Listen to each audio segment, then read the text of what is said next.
Because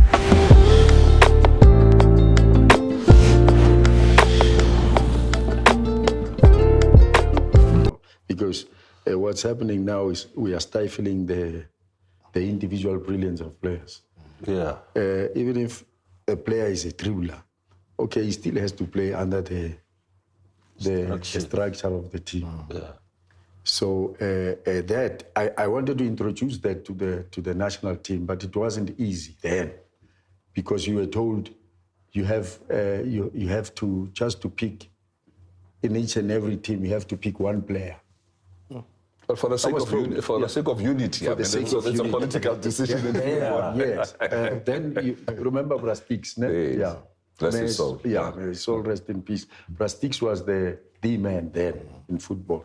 So Brastix, somehow he was a politician because he said, he had been to Robben Island. He's been to Robben Island. So he said, hey, listen, you must even take some colors. A national team. Take some colors. Yeah, so we must mix the team. But by then, Brastix was playing politics right. He wanted to get the politic side of it to be right. So the national team shouldn't be just one-sided, only the darkies there. Yeah. He wanted also a mixture of colors and whites. So I had to invite Barakimang, who was playing for Vets, central midfield. Mike Robotham. Mike Robotham. Yeah, Mike Robotham was from England, but I think he was now neutralized. South African. Yeah, South African, yes. Mike Robotham. Who else? And then there was Andre Arendse. He's a coach now. Yeah, Andre Arendse, Mark Anderson, and then who else? Peter Gordon was in the team. Peter Gordon was in the team. Yeah. When we went to Nigeria, so when we were beaten 4-0 by Nigeria, he was actually playing in. Yeah, he was Peter Gordon. Peter Gordon.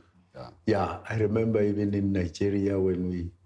Because then I didn't know nothing in me now. I mean, going to... Robert, let me tell you this. We got to Surulere Stadium. Now, Surulere Stadium, I think, has got a capacity of just under 50,000. Yeah. We got there, they had shoehorned about 80,000 people into that stadium. Now,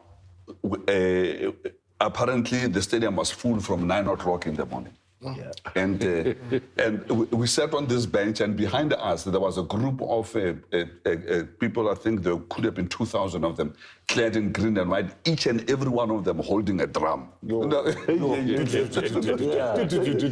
couldn't hear ourselves think. Even if you wanted to say something to someone, you would never hear. And it was in October. It was humid. It was hot. No, but I said that was a baptismal of fire. We're just coming back from a 4-0 passing by Zimbabwe. Yes. 4-1 Zimbabwe. 4-1. Now we come to Nigeria, and we meet these guys. And I tell you, when Ricky Wobo scored the first goal, he rose majestically above everybody else to hit that ball downwards. And Spears said, "What has done? What your best child?"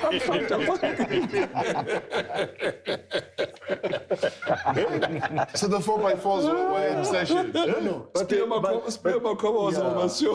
What has done? What has I told you?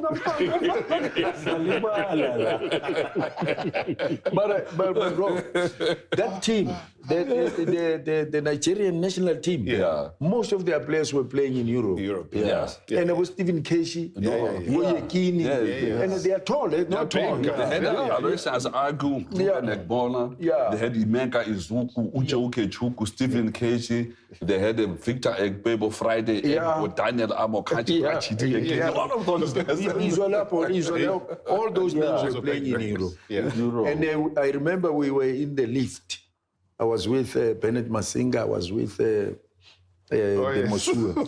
So when we went to the lift, there we meet Stephen Casey. And Amokachi. Daniel Amokachi. So Stephen Casey said, Jans, you are here. He said, you are here. Well. Hello, manager's son. call him a ball boy. Yeah, which is a manager's son to Benjamin. He says, hello, manager's son. Is he a manager's son? No. He's a player. He's a player. Hello, young man.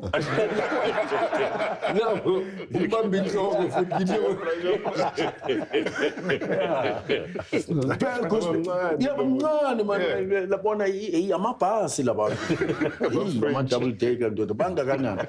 But shafo ndo takushisa. But Barikimang Max Neltovi, you know Neltovi was there as well. And then they were asking when half time. But hey, is this man your captain? You still being ruled by whites and you are saying you're the national team of South Africa, you bring whites? Going to kill you, Mama. The captain, why you make a white man?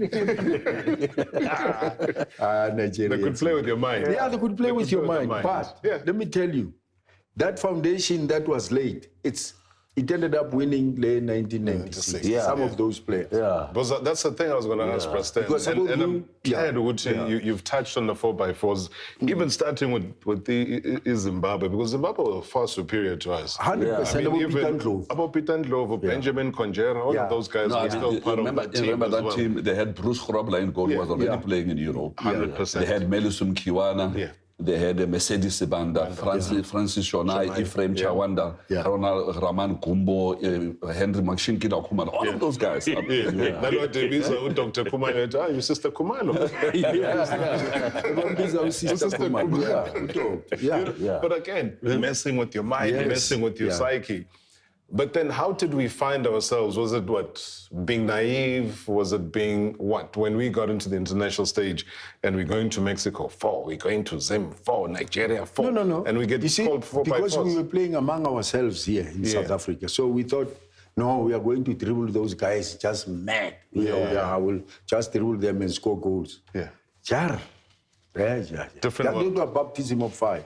Now you must remember, I was the only one with one eye leading the blinds, because all of them, they didn't know about what's happening in Africa. Now they didn't know all about it. But, we soldiered on. But let me tweak it slightly before we move on, because that's an important conversation about how ultimately we get to win 1996.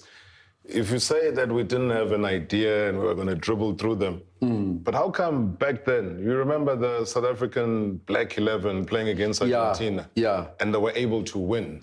No, those ones, they were Kaiser Mutau, they were cheaper, those were the older generation that were so good. That I still believe, had they played in the national team, had they been the freedom then, they would have won at least the trophy or so, those players. Because those were good players as well. That generation was very good. But I think what can I say? Then the generation that followed, they were good, they were good players. But by then, but they were not exposed to playing international.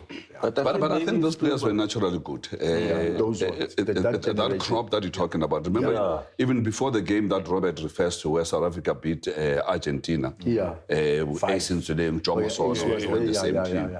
Before then, they'd just beaten the British 11.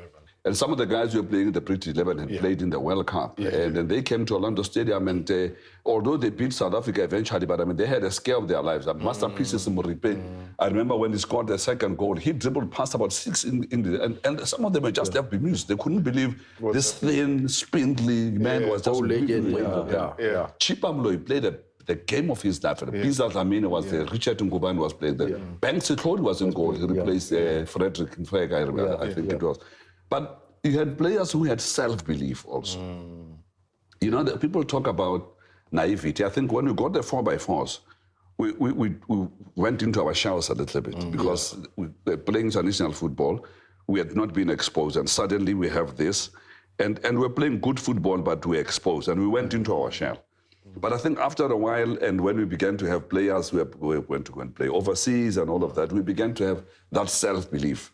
Because it is the same guys who were beaten 4x4s who won the Cup of Nations in Absolutely. 96. Same team. Yeah, but if you look at the makeup of that team again, you can say that the call-up letters were saying England, Turkey, so there was a wide spread now of international exposure, which then solidifies the call-up to have the structure, to have the understanding of how football is played at that level.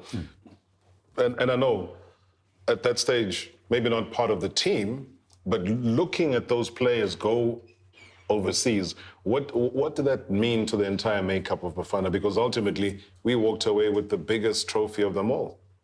I mean, I think that was, for me as being still obviously locally based at the time, it's an unbelievable opportunity. I mean, it's our first AFCON. We're hosting it. We were very fortunate to come off.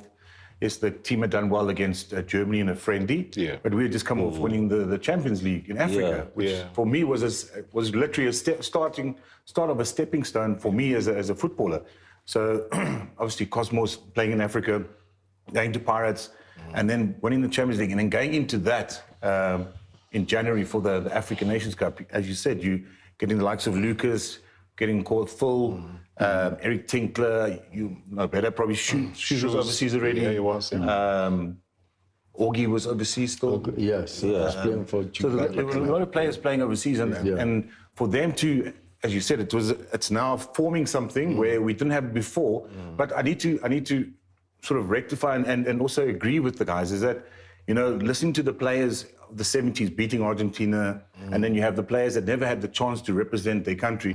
That for me, everything, and Stan being the coach for the first national team, that everything is a process that needed to happen for us to eventually get to where we got to, for Dr. Vic and Clive and everyone involved, the technical side, to select the right squad. They knew this player is there for that reason, that to select the right squad to go in to represent the nation at the African Nations Cup in '96. So it's fantastic to listen because everyone's got a different story, everyone's got different memories. Right. But it's a progressive step that needed to happen. It had to happen for us to get to where we were. Had to start.